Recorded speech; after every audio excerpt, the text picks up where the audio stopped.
Hello दोस्तों, नमस्कार, जय हिंद। स्वागत है आप सभी का अपने यूट्यूब चैनल विद्यानगर में। दोस्तों, आज हम लोग एक महत्वपूर्ण टॉपिक विशेषण से संबंधित सभी प्रश्नों को हल करेंगे जो परीक्षा में बार बार पूछा जा रहा है। दोस्तों, विशेषण क्या होता है, इसके कितने भेद होते हैं और विशेषण से किस तरह से प्रश्न पूछा जाता है, इसका हम लोग पहले चर्चा कर लेंगे। फिर हम लोग प्रैक्टिस सेट सॉल्व करेंगे विशेषण से संबंधित। चलिए दोस्तों, शुरू करते हैं। देखिए दोस्तों, विशेषण क्या है कि विशेषण क्या है इसको देख लेते हैं। तो विशेषण का अर्थ ही होता है कि विशेषता बतलाने वाला, यानी कि जो विशेषता बताता हो। तो वह विकारी शब्द है जो संज्ञा एवं सर्वनाम की विशेषता बताता है, विशेषण कहलाता है। क्या है? संज्ञा एवं सर्वनाम की विशेषता बताने वाले को हम विशेषण कहते हैं। और कैसा शब्द है ये? विकारी है। विकारी है। विकारी क्यों कहते हैं? क्योंकि यह लिंग, वचन, काल एवं कारक के आधार पर परिवर्तित होता है। तो यह कैसा शब्द है? विकारी शब्द है। अब देखिए उदाहरण में, देखिए राम बुद्धिमान बालक है। तो यहाँ बुद्धिमान क्या हो जाएगा? यहाँ बुद्धिमान, राम कैसा बालक है? बुद्धिमान है। तो क्या हो जाएगा यहाँ? यह विशेषण हो जाएगा। बुद्धिमान क्या हो जाएगा? विशेषण हो जाएगा। किसकी विशेषता बता रहा है? राम की विशेषता बता रहा है। संज्ञा क्या है? राम क्या है? संज्ञा है। व्यक्तिवाचक संज्ञा है ना, व्यक्तिवाचक संज्ञा। तो राम क्या हो गए? संज्ञा हो गए। तो संज्ञा की विशेषता बताने वाले को हम क्या कहते हैं? विशेषण कहते हैं। दोस्तों, अब ये भी पूछता है कि संज्ञा और सर्वनाम को भी हम लोग विशेष से भी करते हैं, यानी कि जिसकी विशेषता बताई जाती है। तो दोस्तों, ये भी एग्जाम में पूछता है। तो देख लेते हैं कि विशेष से क्या होता है और विशेषक क्या होता है। तो दोस्तों, विशेष से वो होता है जिसकी विशेषता बताई जाती है। अभी ऊपर देखेंगे राम बुद्धिमान बालक हैं। अभी हम लोग देखें यहाँ कि राम बुद्धिमान बालक हैं। राम कैसे बालक है? बुद्धिमान बालक है। तो बुद्धिमान किसकी विशेषता बता रहा है? राम की। और राम जब यही कह रहा है कि जिसकी विशेषता बताई जाए, यानी कि राम क्या हो गए? विशेष से हो गए। और विशेषण को ही हम विशेषक कहते हैं, यानी कि बुद्धिमान विशेषण है और इसी को हम विशेषक कहेंगे। तो दोस्तों, एग्जाम में उदाहरण दे देता है और पूछता है कि यहाँ पर बताइए कितने विशेषण हैं और कितने विशेष्य हैं। तो अभी हम लोग एक उदाहरण से देखेंगे कि कितने विशेष्य हैं और कितने विशेषण हैं। तो चलिए दोस्तों, देखिए उदाहरण है कि समुद्री, एग्जाम में पूछा हुआ प्रश्न है कि समुद्री सांप में घातक परंतु बहुत कीमती जहर पाया जाता है। तो यहाँ पूछ रहा है कि कितने विशेषण और विशेष्य। अभी हम बताए हैं कि एग्जाम में इस तरह से पूछता है, विशेष्य और विशेषण कितने हैं। तो विशेष्य किसे कहते हैं? अभी ऊपर बताया गया है कि जिसकी विशेषता बताई जाती हो उसे हम विशेष्य कहते हैं। तो अभी हम लोग काउंट करेंगे कि विशेषण और विशेष्य कितने हैं। तो यहाँ पर इसका सही उत्तर क्या हो जाएगा? आप लोग बताइए। इसका सही उत्तर हो जाएगा option number A. Option number A. यहाँ पर 3 क्या है? विशेषण हैं। कितने विशेषण हैं? 3 विशेषण हैं। कौन कौन है? अभी हम लोग गिन लेते हैं। और 2 क्या है? विशेष्य हैं। तो अभी बताएं कि जिसकी विशेषता बताई जाती है उसे हम विशेष्य कहते हैं। अब यहाँ पर पहचानिए किसकी विशेषता बताई जा रही है। समुद्री सांप। सांप कैसा है? समुद्री है, यानी कि वो समुद्र का है, न कि वो तालाब का है, न नदी का है, न नहर का है। कहाँ का है वो? सांप समुद्र का है। तो समुद्र क्या हो गया? यह पहला विशेषण हो गया, यानी कि वो विशेषता बता रहा है कि हम समुद्र के हैं। ठीक। और सांप क्या हो गया? पहला विशेष्य होता है। जिसकी विशेषता बताई जाती है उसी को तो कहते हैं विशेष्य। तो सांप की विशेषता बताया जा रहा है। इसी प्रकार देखिए, में घातक परंतु बहुत कीमती जहर है, यानी कि जहर। जहर कैसा है? घातक है और बहुत कीमती भी है। घातक भी है और कीमती भी है। तो घातक क्या हो जाएगा? विशेषण हो जाएगा। बता रहा है, उसकी विशेषता बता रहा है ना कि ये बहुत घातक है, यानी कि घातक क्या हो जाएगा? घातक आपका विशेषण हो जाएगा। ठीक है दोस्तों, अब ये कह रहा है कि अब यहाँ देखिए, घातक जिसकी विशेषता बताए वो विशेष्य हो जाएगा। तो किसकी विशेषता बता रहा है? जहर की विशेषता बता रहा है। तो दूसरा क्या? जहर क्या हो जाएगा? विशेष्य हो जाएगा। जहर क्या हो जाएगा? विशेष्य हो गया। इसी प्रकार तीसरा विशेषण क्या है? देखिए, बहुत कीमती है। कीमती है। क्या है? कीमती है। कीमती, कीमती क्या हो गया? विशेषण हो गया। कीमती है। ये भी किसका किसका बता रहा है? ये भी जहर का विशेषता बता रहा है कि जहर कैसा है? कीमती है। और वह जहर कैसा है? घातक भी है और कीमती भी है। तो दोनों जहर की विशेषता बता रहे हैं, यानी कि जहर क्या हो गया? विशेष्य हो गया। और विशेष, और एक सांप भी क्या क्या हो गया यहाँ? देखिए दोस्तों, सांप भी क्या हो गया यहाँ? विशेष्य हो गया। सांप भी यहाँ विशेष्य हो गया। ठीक है दोस्तों, अब एक और देख लेते हैं कि यहाँ पर जो आपका यहाँ पर लिखा हुआ है बहुत। बहुत बहुत क्या है कि दोस्तों, अभी हम लोग देखें कि संज्ञा या सर्वनाम की जो विशेषता बताता है उसे हम लोग विशेषण कहते हैं। जो क्रिया की विशेषता बताता है उसे हम लोग क्रिया विशेषण कहते हैं। इसी प्रकार जो विशेषण की विशेषता बताता हो उसे हम प्रविशेषण कहते हैं। क्या कहते हैं? प्रविशेषण कहते हैं। प्रविशेषण कहते हैं।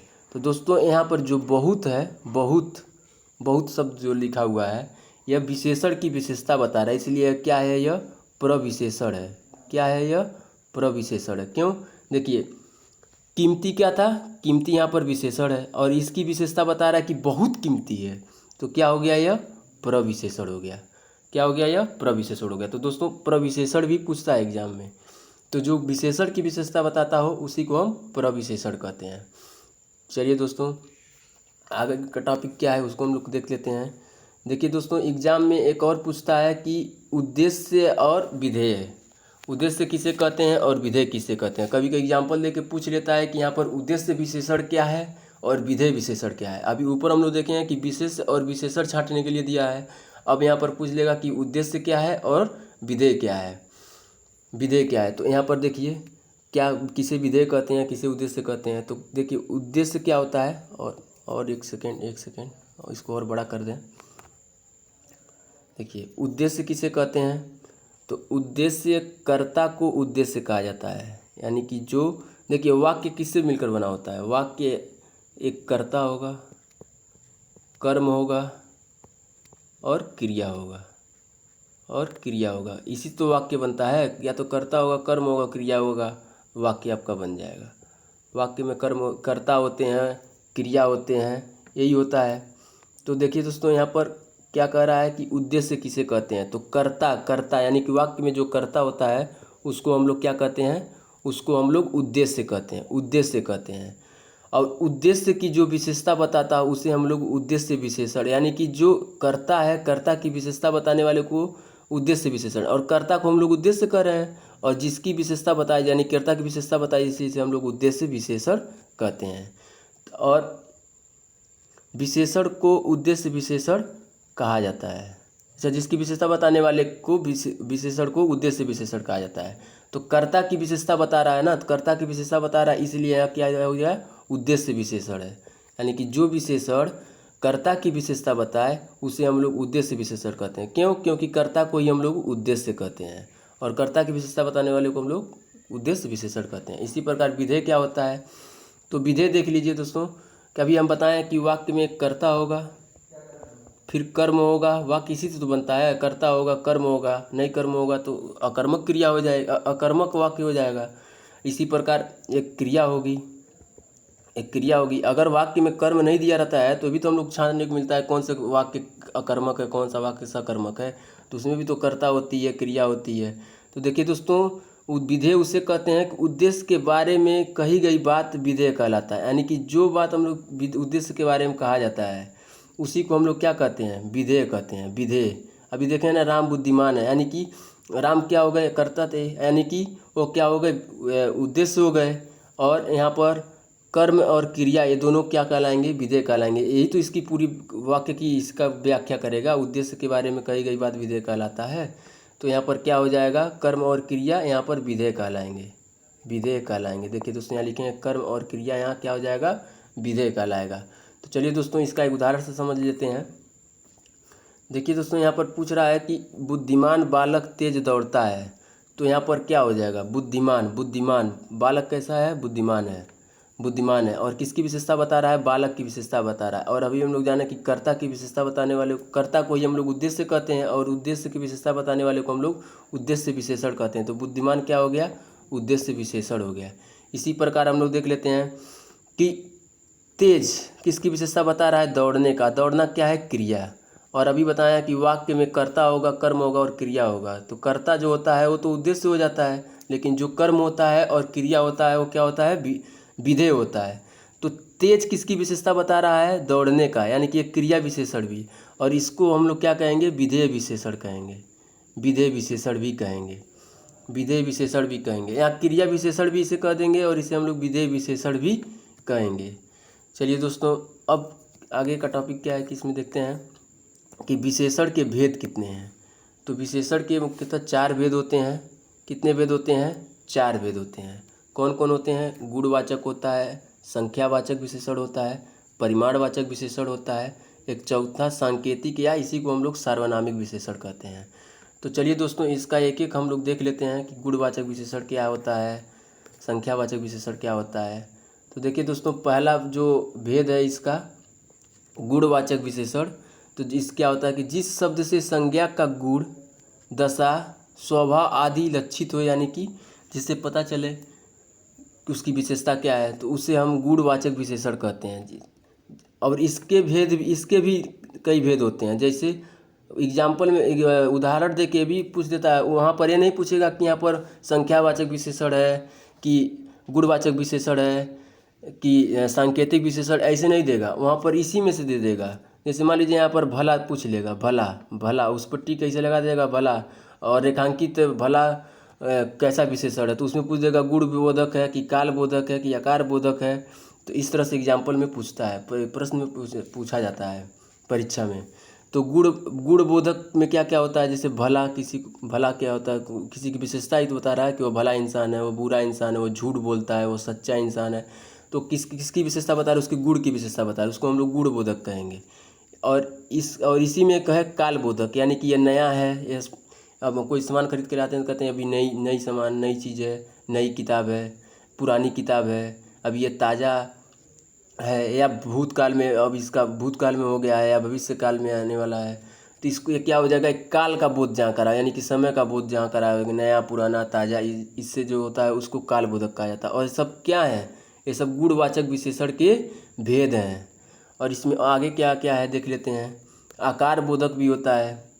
आकार बोधक क्या क्या होते हैं? जैसे गोल, चौकोर, बाल कैसा है? गोल है, चौकोर है, लंबा है, वो व्यक्ति लंबा है, वो सुडौल है, हष्टपुष्ट है, ये सब क्या हो जाएगा? आकार वाले में हो जाएगा। इसी प्रकार स्थान क्या हो जाएगा?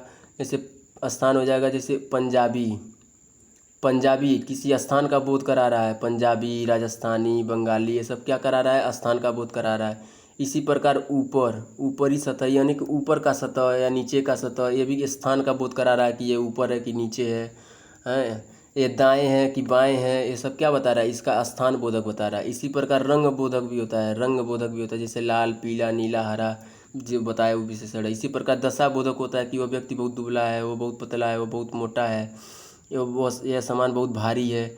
यह किसका बता रहा है? यह दशा का बोध करा रहा है, चलिए दोस्तों, गुणवाचक देख लिया। अब हम लोग संख्यावाचक विशेषण देख लेते हैं।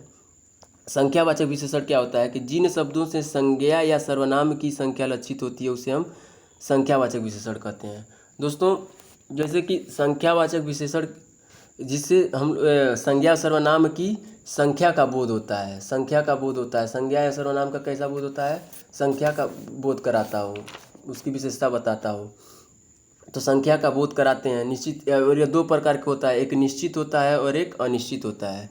तो जो निश्चित होता है उसको उधर क्या क्या होता है? जैसे जिससे संख्या की निश्चितता होती है वो निश्चित होता है। जैसे ये भी कई भेद हैं इसका, देख लीजिए भेद है इसका। जैसे आप लोग गणनावाचक गिनती के रूप में कह देते हैं 1, 2, 3 आदि। अभी इसके नीचे हम लोग प्रैक्टिस सेट में सब सॉल्व करेंगे दोस्तों।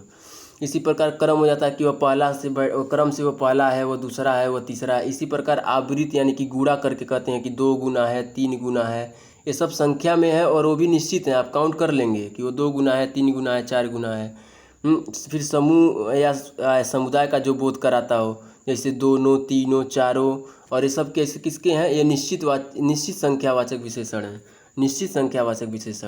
जिससे संख्या की निश्चितता होती है, मतलब जिसको हम लोग काउंट कर लें, जिस संज्ञा सर्वनाम को हम लोग काउंट कर लें और उसकी विशेषता बताने वाले को हम लोग निश्चित संख्यावाचक विशेषण कहते हैं। जैसे अभी 1, 2, 3 एक कैसा है? एक गणनावाचक यानी गिनतीवाचक है। इसी प्रकार वो पहला है, जैसे राम पहला स्थान प्राप्त किया तो पहला यहाँ क्रम से हो गया, फिर दूसरा हो गया, फिर तीसरा हो गया। फिर इसी प्रकार आवृत्तिवाचक में 2 गुना, 3 गुना, फिर समूहवाचक में दोनों, तीनों, चारों, ये सब किसके हैं? निश्चितवाचक के हैं। इसी में इसका एक और होता है कि संख्यावाचक का एक और होता है, क्या होता है? अनिश्चित संख्यावाचक विशेषण। तो अनिश्चित संख्यावाचक विशेषण क्या होता है? तो जिससे संख्या की अनिश्चितता होती है, मतलब आप काउंट नहीं कर पाएंगे कि कैसे से कुछ आदमी बोल दें कि कुछ आदमी कई दर्शकगण। कई दर्शकगण तो आप कैसे जान रहे हैं कि यहाँ पर 1 लोग थे कि 2 लोग थे कि 4 लोग थे कि 10 लोग थे, काउंट नहीं कर पा रहे हैं। तो कुछ हो गया, कई हो गया, ये सब कैसा है, ये अनिश्चित संख्यावाचक विशेषण है। चलिए दोस्तों, नेक्स्ट क्या है, नेक्स्ट है परिमाणवाचक विशेषण। परिमाणवाचक विशेषण दोस्तों संज्ञा एवं सर्वनाम का मात्रा या माप तौल बताता है। माप तौल बताता है। जैसे अब ये भी 2 होता है कि निश्चित परिमाणवाचक होता है। जैसे 2 किलो चावल, चावल ले लेंगे तो वहाँ पर काउंट थोड़ी करेंगे कि संख्या थोड़ी हो जाएगा कि 1 2 3 4 का गिनते ही रह जाएंगे। वहाँ उसका क्या करेंगे, तौल करेंगे। जैसे 2 किलो चावल को आप क्या करेंगे, उसको तौलेंगे। तो यही कह रहा है कि जो माप तौल बताता है उसको हम लोग परिमाणवाचक कहते हैं, परिमाणवाचक कहते हैं। तो 2 किलो चावल क्या है, ये परिमाणवाचक है। और वो भी कैसा है, निश्चित है। क्यों, क्योंकि यहाँ दो यानी कि 2 ही किलो है चाहिए। फिर इसी तरह से निश्चित संख्या में 4 लीटर पानी, तो आप पानी भी देखती हैं मापा जाता है। फिर इसी प्रकार 3 मीटर कपड़ा, 3 मीटर कपड़ा भी ये परिमाणवाचक है। अब ये थोड़ी काउंट करेंगे कि कपड़ा में कितने रेशे हैं, परिमाणवाचक ही है वो भी। फिर 50 गज ज़मीन, ज़मीन को आप मापेंगे कैसे, 50 गज ज़मीन। और एक ऐसा है जहाँ संख्या का बोध करा दे रहा है, देखिए 50 3 4 2, तो एक सब कैसा हो गया, निश्चित हो गया। और अनिश्चित, इसका एक और होता है सेकंड पार्ट जो परिमाण का होता है, वो होता है अनिश्चित परिमाणवाचक। क्या होता है, अनिश्चित परिमाणवाचक। अनिश्चित परिमाणवाचक विशेषण जैसे थोड़ा दूध, थोड़ा कपड़ा, कम चीनी, कम चीनी। तो चीनी भी थोड़ी काउंट करेंगे, वो भी आप मापेंगे ही। और कम चीनी, अब ये नहीं दिया है कि 2 किलो चीनी 4 किलो चीनी, नहीं दिखा रहा है कम चीनी। तो ये संख्या का निश्चितता भी नहीं है, परिमाण का निश्चितता भी नहीं, सॉरी दोस्तों, परिमाण का निश्चितता भी नहीं है। और कपड़ा भी देखिए, कपड़ा भी थोड़ा कपड़ा। अब चलिए दोस्तों, अगला भेद देख लेते हैं। सांकेतिक या सार्वनामिक विशेषण किसे कहते हैं, तो सांकेतिक और सार्वनामिक विशेषण कहते हैं जो सर्वनाम विशेषण की भांति प्रयुक्त होते हैं, सार्वनामिक विशेषण कहते हैं। अच्छा दोस्तों, अब ये मत देख लीजिएगा कि जो सब सर्वनाम को ही हम लोग सार्वनामिक विशेषण कह लेंगे, नहीं। अभी हम नोट करके यहाँ बताए हैं कि क्या होता है। तो जो सर्वनाम विशेषण की भांति प्रयुक्त होते हैं, भांति जो विशेषण की भांति वहाँ प्रयोग होता है, यानी विशेषण विशेषता किसी न किसी का विशेषता बताए, वहाँ पर सांकेतिक या सार्वनामिक विशेषण होगा। वह सर्वनाम, बाकी सर्वनाम नहीं। जैसे अभी देख लीजिए कि नोट में देख लीजिए कि पुरुषवाचक सर्वनाम और निजवाचक सर्वनाम। अभी बताएं कि वहाँ पर 3 होते हैं ना सर्वनाम में। पुरुषवाचक सर्वनाम में 3 होते हैं, उत्तम, मध्यम और अन्य जो होता है। उसी में देखिए पुरुषवाचक जो सर्वनाम होता है और निजवाचक जो सर्वनाम होता है, तो पुरुष वाले 3 होते हैं, 3। और निजवाचक जैसे स्वयं के लिए होता है कि मैं अपने आप खा लूँगा, मैं स्वयं चला जाऊँगा।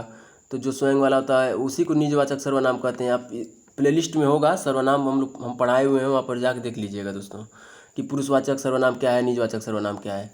तो जैसे मैं पुरुषवाचक सर्वनाम है, तू पुरुषवाचक सर्वनाम है, आप यहाँ पर देखिए आप भी पुरुषवाचक सर्वनाम होता है और एक निजवाचक होता है। तो जहाँ स्वयं के लिए प्रयोग होता है, आपका प्रयोग होता है, वहाँ पर निजवाचक होता है। जैसे मैं अपने आप चला जाऊँगा, मैं स्वयं चला जाऊँगा, तो वहाँ पर आपका क्या हो गया, वहाँ निजवाचक हो गया।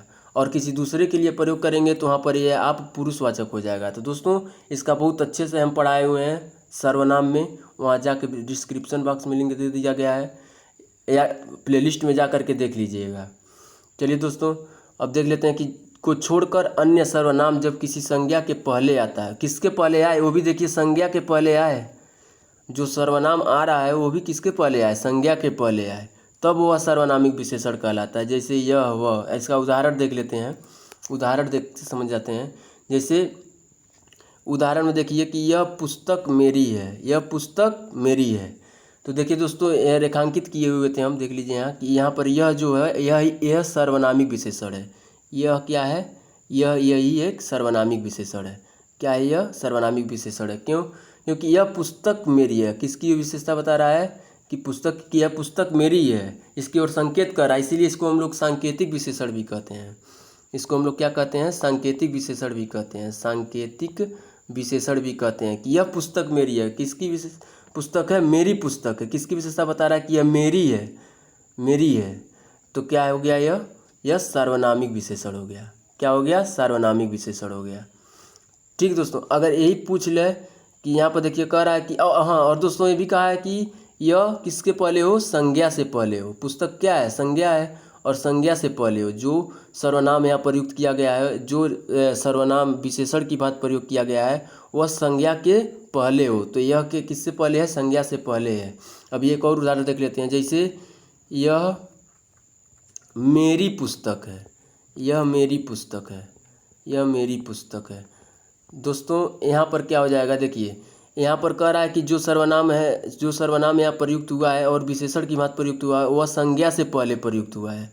और यहाँ पर जो हुआ है, यह मेरी, मेरी यानी कि भी सर्वनाम से हुआ है, जैसे विशेषण में है। तो यह क्या, किसकी विशेषता बता रहा है कि यह मेरी है। तो यह निश्चय वाचक सर्वनाम जो होता है उसकी विशेषता बता देगा। यहाँ पर यह क्या हो जाएगा, यहाँ पर यह किसका उदाहरण है, निश्चयवाचक सर्वनाम का है, निश्चयवाचक सर्वनाम का है, निश्चयवाचक सर्वनाम का है, निश्चयवाचक सर्वनाम का है, सर्वनाम का है, निश्चयवाचक सर्वनाम का उदाहरण। और यहाँ पर जो यह दिया हुआ है, यह सार्वनामिक विशेषण है या सांकेतिक विशेषण है।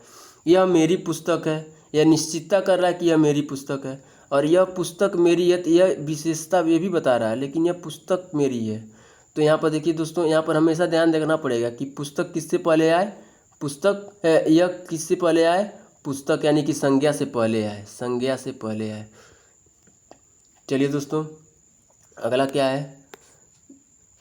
तो दोस्तों हम लोग चारों भेद पढ़ लिए, चारों भेद पढ़ लिए। अब देखते हैं दोस्तों कि प्रश्न और किस तरह से पूछा जाता है विशेषण से संबंधित।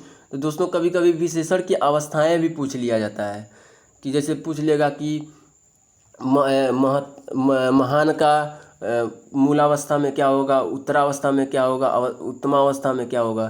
तो हम देख लेते हैं कि विशेषण की अवस्थाएं कितनी होती हैं। तो विशेषण की 3 अवस्थाएं होती हैं। पहला होता है मूलावस्था, दूसरा होता है उत्तरावस्था, तीसरा होता है उत्तमावस्था। तो दोस्तों मूलावस्था क्या होती है, तो जिस मूलावस्था, इसमें किसी अन्य संज्ञा या सर्वनाम से कोई तुलना नहीं की जाती, कोई तुलना नहीं की जाती। और विशेषण मूल रूप में होता है, विशेषण मूल रूप में होता है, विशेषण अपने मूल रूप में रहता है। अभी उदाहरण देख के हम एक एक समझेंगे, अभी हम उदाहरण देखेंगे, एक एक समझेंगे। जैसे इसमें क्या होता है कि मूल अवस्था होती है, एक अवस्था हो गई मूल अवस्था। और मूल अवस्था क्या होता है कि इसमें किसी अन्य संज्ञा सर्वनाम से कोई तुलना नहीं होगा, किसी से भी किसी अन्य से तुलना होगा ही नहीं, मूलावस्था होगा। उत्तरावस्था क्या होती है कि इसमें 2 संज्ञा या सर्वनाम में परस्पर तुलना की जाती है, 2 संज्ञा या सर्वनाम में परस्पर तुलना की जाती है, वहाँ पर क्या हो जाता है, उत्तरावस्था हो जाता है। इसी प्रकार आप उत्तमावस्था देख लीजिए, इसमें एक की तुलना सभी से हो जाती है, मन एक है वहाँ पर जितने लोग हैं सबसे तुलना हो जाएगी। तो और इसमें बनाने के तरीके भी हम लोग देख लेंगे, अभी हम लोग और अच्छे से देख लेते हैं।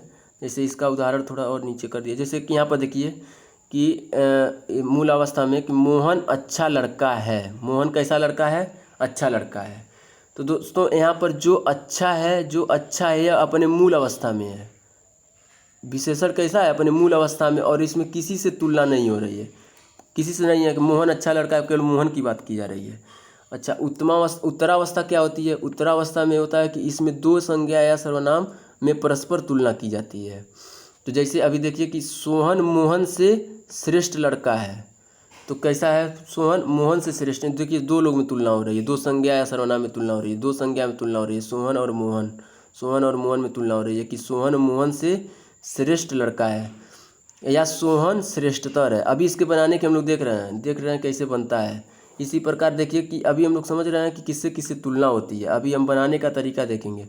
जैसे इसमें होता है उत्तमावस्था में कि इसमें एक की तुलना सभी से होती है, एक है और सबसे बाकी जितने लोग हैं सबसे तुलना हो जाएगी। जैसे सोहन सबसे श्रेष्ठ है, इसका उदाहरण देखिए कि सोहन सबसे श्रेष्ठ है, सोहन किससे सबसे श्रेष्ठ है, तो इसकी तुलना किससे हो जा रही है, सबसे हो जा रही है।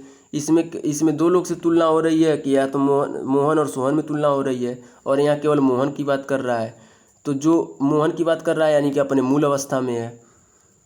जिसमें 2 की तुलना होती है वो उत्तरावस्था कहलाता है, और जिसमें सबसे तुलना हो जाती है, एक का सबसे तुलना हो जाता है वो उत्तमावस्था हो जाता है।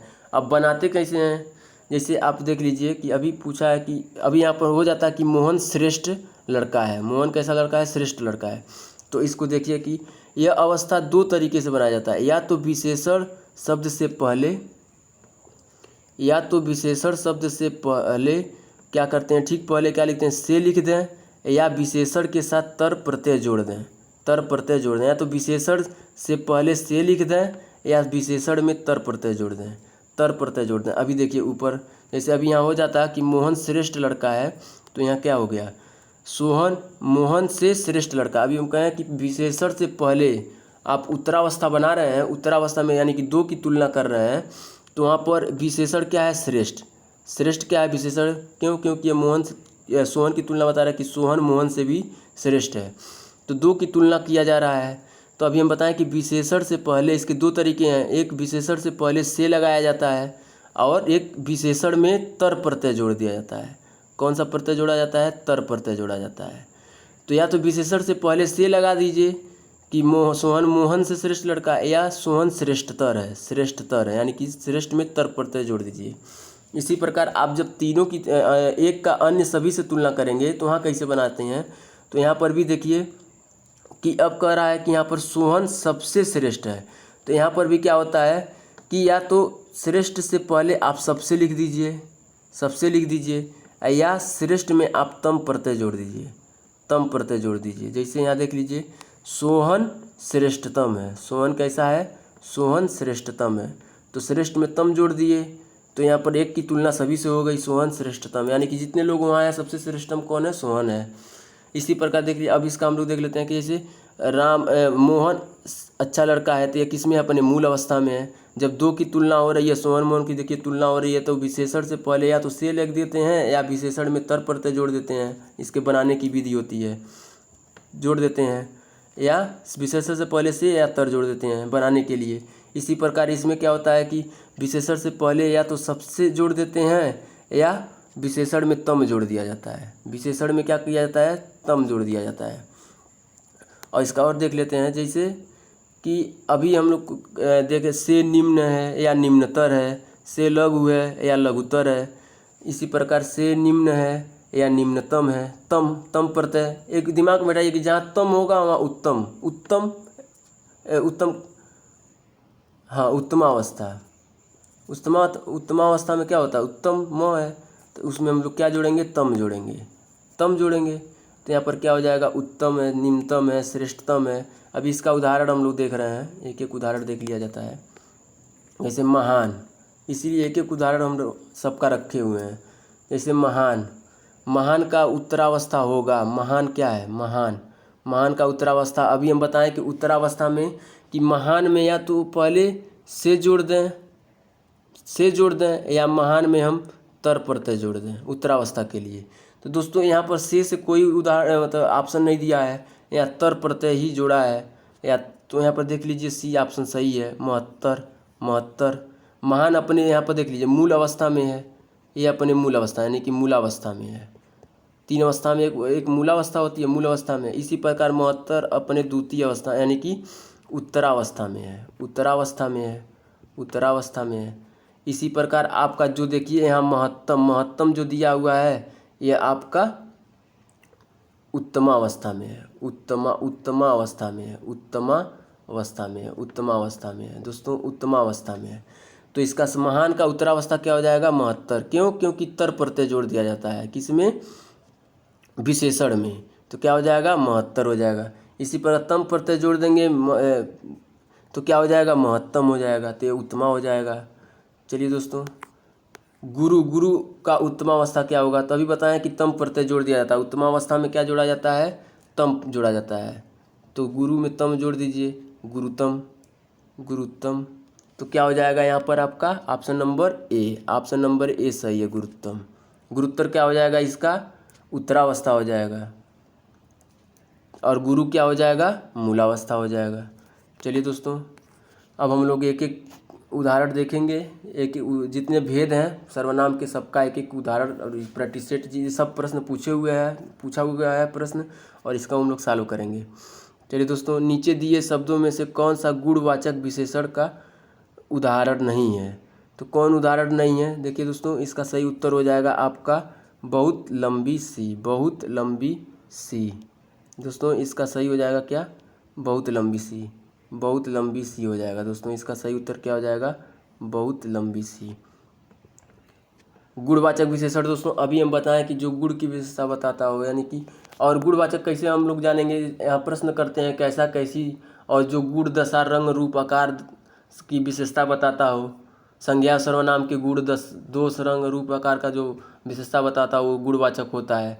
तो यहाँ पर बहुत लंबी रस्सी क्या हो जाएगा, गुणवाचक विशेषण नहीं। जैसे ऐतिहासिक, ऐतिहासिक भी क्या हो जाएगा आपका गुणवाचक विशेषण हो जाएगा। प्रभावशाली भी हो जाएगा, गुणबोधक हो जाएगा। ऐतिहासिक के ऐतिहासिक किस में चला जाएगा, आपका कालवाचक में चला जाएगा, आपका कालवाचक में चला जाएगा। दोस्तों अगर अब पूरा डिटेल्स हम पढ़ाएंगे तो बहुत टाइम लग जाएगा दोस्तों, इसलिए हम ऑप्शन करते केवल टिक करते चले जा रहे हैं। ऊपर हम सबका दे दिए हैं, देख लीजिएगा वहाँ से।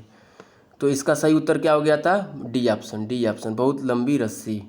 चलिए दोस्तों नेक्स्ट क्या है, योग्य व्यक्ति की पहचान, योग्य व्यक्ति ही पहचाना जाता है। तो इसका सही उत्तर क्या हो जाएगा, क्या हो जाएगा, गुणवाचक विशेषण, गुणवाचक विशेषण। अभी बताएं कि योग्य, योग्य क्या है, योग्य आपका गुणबोधक है। कैसा है कि वो बहुत गुणबोधक है। गुणवाचक में भी कई ऊपर बताया गया है कि कई भेद होते हैं, उसमें एक गुणबोधक है। चलिए दोस्तों नेक्स्ट क्या है, नेक्स्ट क्वेश्चन है, उत्कर्ष एक कुशाग्र विद्यार्थी है। तो इसका भी क्या हो जाएगा, गुणवाचक है, और ये भी गुणबोधक है दोस्तों। चलिए दोस्तों नेक्स्ट क्या है, मोहन तुमसे 4 गुना काम करता है। मोहन तुमसे 4 गुना काम करता है। तो इसका सही उत्तर हो जाएगा आपका, इसका सही दोस्तों इसका सही उत्तर क्या हो जाएगा आपका, आपका हो जाएगा आवृत्तिवाचक। क्या हो जाएगा इसका सही उत्तर, आवृत्तिवाचक, आवृत्तिवाचक। और आवृत्तिवाचक किसका होता है, ये निश्चित संख्यावाचक का भेद होता है। निश्चित संख्यावाचक विशेषण का, निश्चित संख्यावाचक विशेषण का, संख्यावाचक विशेषण का भेद होता है, भेद होता है। अब ऊपर हम बताए हुए हैं कि आवृत्ति होता है, गणनावाचक होता है, क्रमवाचक होता है, समूहवाचक होता है। तो यहाँ 4 गुना, 4 गुना, 4 गुना यानी कि 4 गुना आवृत्त कर रहा है, उसका आवृत्तिवाचक है। कैसा है, आवृत्तिवाचक है। 4 गुना, 3 गुना, 4 गुना, ये सब कैसा है, ये आवृत्तिवाचक है। चलिए दोस्तों नेक्स्ट क्वेश्चन, चौथा व्यक्ति ज़्यादा होशियार है, इसका क्या हो जाएगा, इसका सही उत्तर हो जाएगा आपका, इसमें क्या हो जाएगा आपका, इसमें भी आपका संख्यावाचक हो जाएगा। इसमें भी क्या हो जाएगा आपका, संख्यावाचक विशेषण हो जाएगा। क्यों, चौथा, चौथा अभी हम क्या बताए हैं कि जो क्रमवाचक होता है, जो क्रमवाचक होता है, जैसे कि पहला, दूसरा, तीसरा, चौथा, तो यह कैसा है, चौथा, चौथा क्रमवाचक है। क्रमवाचक संख्यावाचक विशेषण है। क्रमवाचक, क्रमवाचक संख्यावाचक विशेषण है। जैसे पहला, दूसरा, तीसरा, चौथा, तो चौथा यहाँ क्या हो गया, चौथा यहाँ पर संख्यावाचक विशेषण और वो भी क्रमवाचक है। चलिए दोस्तों नेक्स्ट क्वेश्चन क्या हो गया, एक लड़का स्कूल जा रहा है, इस वाक्य में क्या है। तो दोस्तों यहाँ पर भी आपका क्या हो जाएगा, एक लड़का स्कूल जा रहा है। तो कैसा लड़का जा रहा है, स्कूल जा रहा है, तो किसका हो जाएगा, गणनावाचक। और ये भी किसका है, संख्यावाचक का है। और ये भी किसका है, संख्यावाचक विशेषण का एक भेद है। अभी बताया ना कि 1, 2, 3, 4 ये सब गणना वाले क्या होते हैं, ये गणना वाले क्या होते हैं, एक लड़का, यानी कि एक लड़का जा रहा है, गणना बता रहा है, यानी कि गणनावाचक है। तो इसका सही उत्तर हो जाएगा डी ऑप्शन। चलिए दोस्तों नेक्स्ट क्वेश्चन क्या है, 25 रुपये दे दीजिए वाक्य में विशेषण है। तो दोस्तों ये तो बहुत आसान है, 25 रुपये दीजिए, 25 रुपये दीजिए, तो निश्चित संख्यावाचक हो जाएगा। क्या हो जाएगा, निश्चित संख्यावाचक हो जाएगा। चलिए दोस्तों नेक्स्ट क्वेश्चन क्या है, चंद रुपये बचाने के चक्कर में, चंद रुपये बचाने के चक्कर में कई लोगों को शर्मसार होना पड़ा, इस वाक्य में प्रयुक्त विशेषण का भेद है, भेद है। तो कई, चंद रुपये, रुपये को आप काउंट कर सकते हैं दोस्तों, क्या कर सकते हैं, काउंट कर सकते हैं। और ये चंद रुपये हैं, यानी कि अनिश्चित संख्यावाचक है। कैसा है, अनिश्चित संख्यावाचक है। आप चंद रुपये, कितने रुपये नहीं है, लेकिन रुपये तो आप काउंट कर सकते हैं, कितने हैं, अनिश्चित है, अनिश्चित है। तो दोस्तों नेक्स्ट क्वेश्चन क्या है, कई दर्शकगण किस विशेषण का उदाहरण है। तो कई दर्शकगण, यह भी कैसा उदाहरण है, यह भी अनिश्चित संख्यावाचक है। क्योंकि आप दर्शक लोग जो जुटे रहते हैं उनको आप लोग गिन सकते हैं, काउंट कर सकते हैं। तो कैसे कई दर्शक हैं, यानी कि यह अनिश्चितता का बोध करा रहा है, यानी कि यह अनिश्चित संख्यावाचक है। चलिए दोस्तों नेक्स्ट क्वेश्चन, इनमें से कौन सा परिमाणवाचक विशेषण का उदाहरण नहीं है।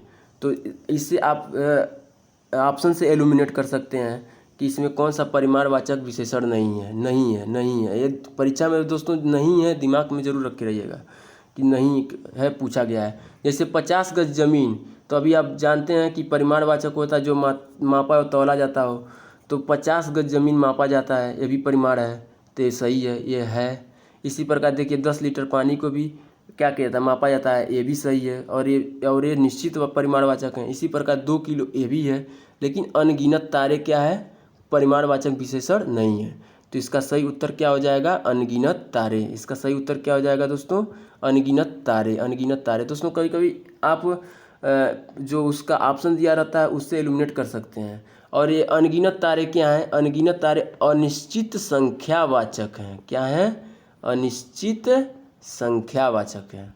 चलिए दोस्तों, नेक्स्ट क्वेश्चन क्या है, मेरे कुर्ता पजामा में 3.5 मीटर का कपड़ा लगेगा, वाक्य में विशेषण पहचानिए। तो अभी देखिए दोस्तों क्या कह रहा है कि 3.5 मीटर कपड़ा लगेगा, तो क्या कर रहा है, माप रहा है उसको। और तौल और माप किसकी विशेषता, जो संज्ञा की विशेषता बताते हैं उसको हम लोग क्या कहते हैं, परिमाणवाचक विशेषण। तो इसका सही उत्तर क्या हो जाएगा, परिमाणवाचक विशेषण।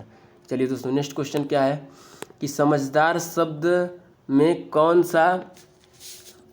सा भेद है। तो इसका सही उत्तर हो जाएगा आपका गुणवाचक। समझदार है यानी कि यह गुणबोधक। और कैसा है यह गुणबोधक है। ठीक है, तो नेक्स्ट क्वेश्चन क्या है कि शब्द पुराना हिंदी व्याकरण के अनुसार विशेषण के भेदों की किस श्रेणी में आता है। तो दोस्तों इसका क्या हो जाएगा, ये भी क्या हो जाएगा, गुणबोधक हो जाएगा, ये भी गुणवाचक विशेषण हो जाएगा। और यह पुराना है, अभी हम बताएं कि गुण वाले में एक होता है कालवाचक, गुणवाचक विशेषण। तो काल वाला जो होता है यानी कि काल समय के अनुसार, यानी कि पुराना है, नया है, ताज़ा है, तो ये काल का हो जाएगा। नेक्स्ट क्वेश्चन, कितने प्रश्न करने हैं, तो ये क्या हो जाएगा, यह आपका संख्यावाचक विशेषण हो जाएगा। क्या हो जाएगा आपका, यह संख्यावाचक विशेषण हो जाएगा। क्यों दोस्तों, कितने प्रश्न करने हैं, आप प्रश्न यहाँ पर काउंट कर सकते हैं कितने प्रश्न करने हैं, तो इसका सही उत्तर क्या हो जाएगा, संख्यावाचक विशेषण हो जाएगा। चलिए दोस्तों, नेक्स्ट क्वेश्चन क्या है कि थोड़ा सा दूध गर्म कर दो, इस वाक्य में विशेषण कौन सा है। तो दोस्तों अभी हम देख रहे हैं कि जो मापा या तौला जाता है, तो थोड़ा सा दूध को हम क्या करेंगे, मापेंगे या तौलेंगे। तो इसका सही उत्तर क्या हो जाएगा, अनिश्चित परिमाणवाचक। क्योंकि थोड़ा है, थोड़ा तो है, थोड़ा आप अनिश्चितता का बोध करा रहा है। ये थोड़ी है कि 2 लीटर दूध, 4 लीटर दूध, वो तो निश्चित परिमाणवाचक हो जाएगा। लेकिन थोड़ा दे दिया है, थोड़ा सा कैसा है, अनिश्चित है। चलिए नेक्स्ट क्वेश्चन, से संज्ञा या सर्वनाम शब्द की विशेषता प्रकट होती है। तो दोस्तों अभी सबसे पहले हम लोग यही पढ़े हैं कि विशेषण वह विकारी शब्द होता है जो संज्ञा या सर्वनाम की विशेषता बताता है। तो इसका सही उत्तर हो जाएगा बसंत के मौसम में। इसका देखिए क्या होता है कि बसंत के मौसम में पीले फूल खिलते हैं, प्रस्तुत वाक्य में विशेषण कौन सा है। तो दोस्तों पीले किसकी विशेषता बता रहा है, पीले फूल की विशेषता बता रहा है। तो पीले क्या हो गया, यहाँ पर विशेषण हो गया। और क्या पूछा है, विशेषण कौन सा है। नेक्स्ट क्वेश्चन, मौसम आज सुहावना सा है, वाक्य में क्या है। मौसम आज सुहावना सा है कि में सुहावना क्या है, सुहावना आपका विशेषण है। दोस्तों इस तरह से विशेषण पहचानने के लिए दे देता है कि विशेषण क्या है। तो यहाँ सुहावना शब्द क्या था, विशेषण है। क्यों, क्योंकि मौसम की विशेषता बता रहा है कि मौसम आज सुहावना है। चलिए दोस्तों नेक्स्ट क्वेश्चन, तुम बहुत अच्छे बच्चे हो, इस वाक्य में कौन सा पदबंध विशेषण है। तो दोस्तों यहाँ पर इसका सही उत्तर हो जाएगा ऑप्शन नंबर बी। बहुत अच्छे हो, आप बहुत अच्छे हो, यहाँ पर हो जाएगा। देखिए दोस्तों, तुम अच्छे बच्चे हो, तो यह अच्छे क्या हो जाएगा, विशेषण हो जाएगा। इसी प्रकार बहुत अच्छे बच्चे हो, तो यह क्या हो जाएगा, यह प्रविशेषण हो, एक तरह से यह प्रविशेषण भी हो जाएगा। तो ये क्या हो जाएगा, यहाँ पर ये बहुत प्रविशेषण होता है। तो बहुत ऑप्शन में बहुत दिया है, और यहाँ पर कोई एक अकेले अच्छा नहीं दिया है, नहीं तो उसी को हम टिक करते। यहाँ पर बहुत अच्छे, तो ये बी ऑप्शन सही होगा। चलिए दोस्तों नेक्स्ट क्वेश्चन, जैसा काम वैसा दाम में जैसा किस व्याकरणात्मक कोटि का है। तो जैसा काम वैसा दाम, माने जैसा काम, आपका काम कैसा रहेगा वैसा दाम मिलेगा। तो ये किसकी विशेषता बता रहा है, यह विशेषण है। क्या कैसा, जैसा क्या कैसा शब्द है, यहाँ पर विशेषण है कि जैसा काम आप जैसा काम करेंगे वैसे ही आपको दाम मिलेगा। तो आप अच्छा काम करेंगे तो अच्छा मिलेगा, नहीं तो नहीं मिलेगा। तो किसका विशेषता बता रहा है? विशेषण, यानी कि ये विशेषण है। ठीक है, ये विशेषण हो गया। चलिए दोस्तों, नेक्स्ट क्वेश्चन क्या है कि यह कहानी रोचक है। दोस्तों अभी हम बताए हैं कि वह सर्वनाम जो विशेषण की भांति प्रयुक्त हुआ हो और संज्ञा से ठीक पहले हो, संज्ञा से ठीक पहले हो। तो क्या यहाँ पर यह क्या है? यह क्या है यहाँ पर? यह यहाँ पर आपका सार्वनामिक विशेषण है। क्या है आपका? Option number C, option number C सार्वनामिक विशेषण है। चलिए दोस्तों, नेक्स्ट क्वेश्चन, यह कुत्ता मेरा है। दोस्तों यही वही प्रश्न ये भी है कि यह कुत्ता मेरा है, इस वाक्य में प्रयुक्त विशेषण का प्रकार बताइए। तो सर्वनामिक विशेषण है। क्या है? सर्वनामिक। देखिए दोस्तों, यह सर्वनाम है और यह कुत्ता यानी कि विशेष संज्ञा से पहले प्रयुक्त हुआ है। तो क्या है यह सर्वनामिक विशेषण है, यह सर्वनामिक विशेषण है।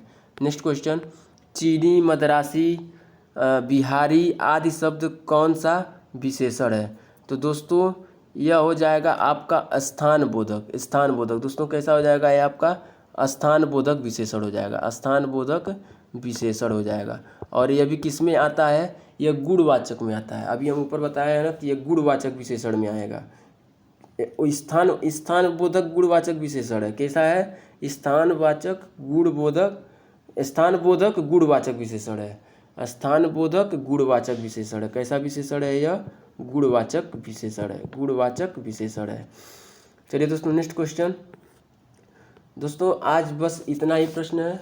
दोस्तों कैसा लगा सेशन? अगर अच्छा लगा हो तो लाइक शेयर कमेंट जरूर करिएगा। दोस्तों कमेंट जरूर करके बताइए दोस्तों कि कैसा लगा क्लास, क्योंकि इससे हम लोग का मनोबल बढ़ता है। दोस्तों अगर अच्छा लगे तो कमेंट जरूर करिए। चलिए दोस्तों, धन्यवाद।